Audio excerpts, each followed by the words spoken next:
कल हम लोग बात कर रहे थे थ्योरीज की कि हार्डनेस और सॉफ्टनेस के लिए जो एसिड्स एंड बेसिस के लिए था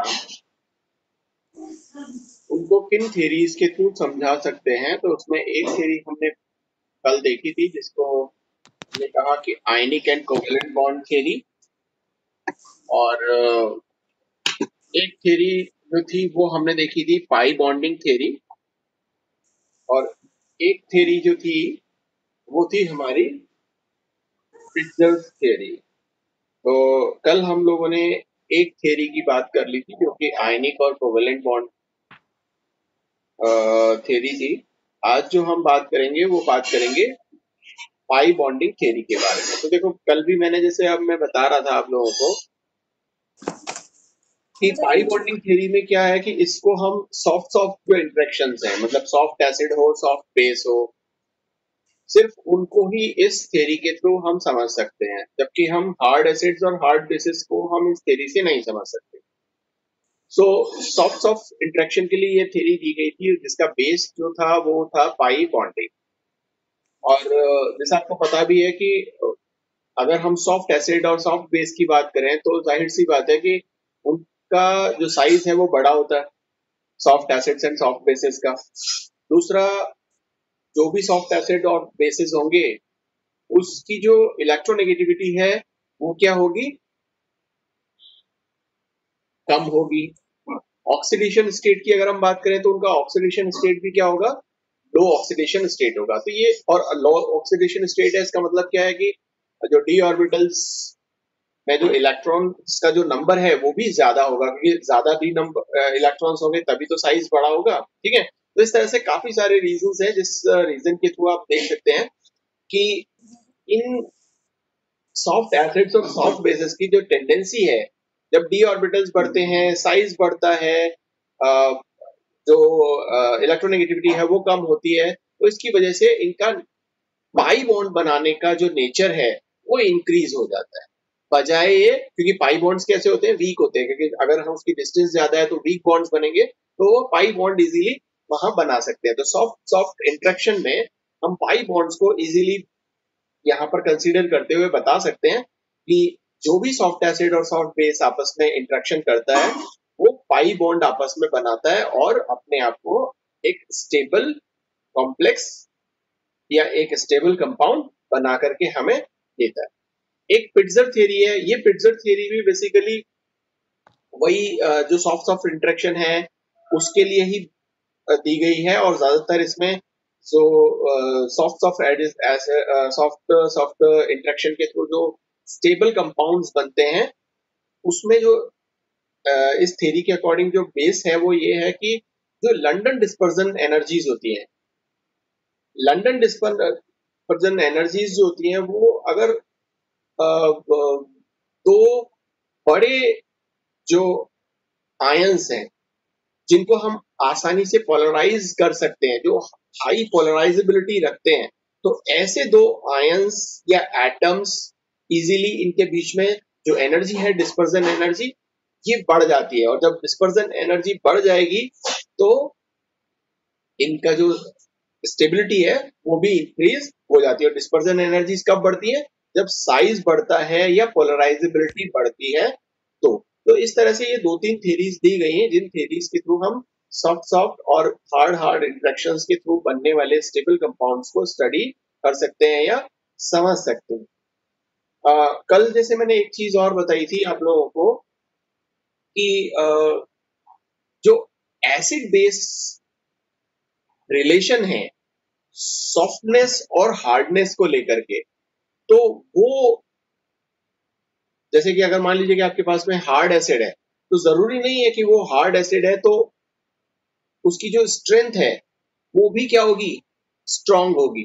ठीक है ना, ये हमने फर्स्ट डे भी बताया था कि हार्डनेस और सॉफ्टनेस उसकी स्ट्रेंथ को कभी भी रिप्रेजेंट नहीं करता है। तो मैं आप लोगों के सामने एक स्क्रीन शेयर कर रहा हूँ, वहां पर हम लोग एक एग्जाम्पल के थ्रू इसको समझने की कोशिश करेंगे कि किस तरीके से सॉफ्टनेस और हार्डनेस का स्ट्रेंथ से कोई लेना देना नहीं होता। ठीक है,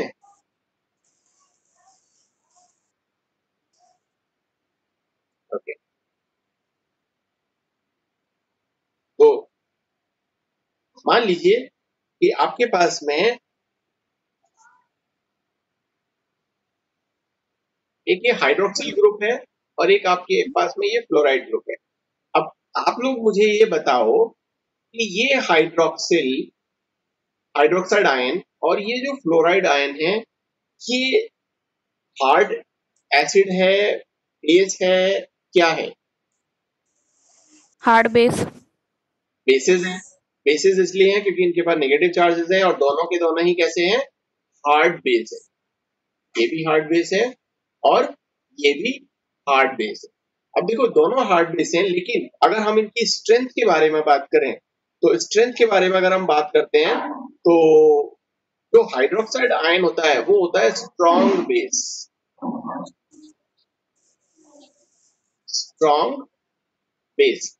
जितने भी हाइड्रोक्साइड्स हैं, आपने आरबीएस का डेफिनेशन भी पढ़ा होगा एसिड्स एंड बेसिस को लेकर के, जो बोलता है कि अगर जलीय विलयन में हाइड्रोक्साइड आयन जितने ज्यादा देगा उतना ही वो स्ट्रॉन्ग एसिड या strong base, sorry hydroxide ion अगर देगा उतना ही वो स्ट्रॉन्ग बेस होगा। तो हाइड्रोक्साइड आयन एक स्ट्रॉन्ग बेस की तरह बिहेव करता है। लेकिन अगर आप इस F माइनस की बात करें या फ्लोराइड आयन की बात करें तो ये वैसे तो हार्ड बेस है, लेकिन अगर हम इसकी स्ट्रेंथ को अगर हम देखते हैं तो ये एक वीक बेस होता है। क्या होता है? वीक बेस होता है। अब वीक बेस कैसे होता है? जैसे मान लो कि अगर हम यहाँ पर HF का एग्जांपल लें तो ये H प्लस आयन में कन्वर्ट होता है और F माइनस में कन्वर्ट होता है, ठीक है ना।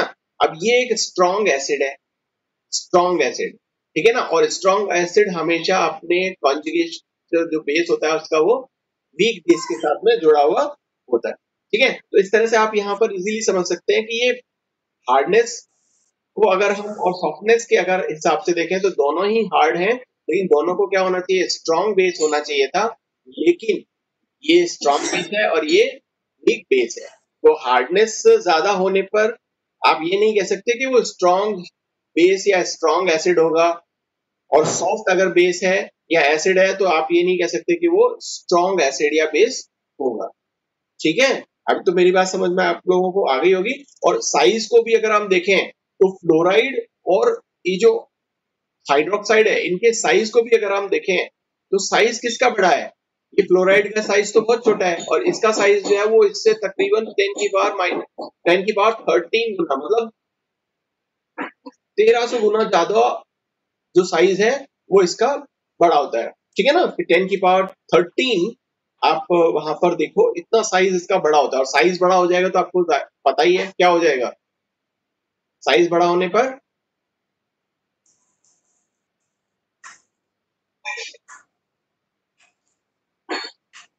बताओ।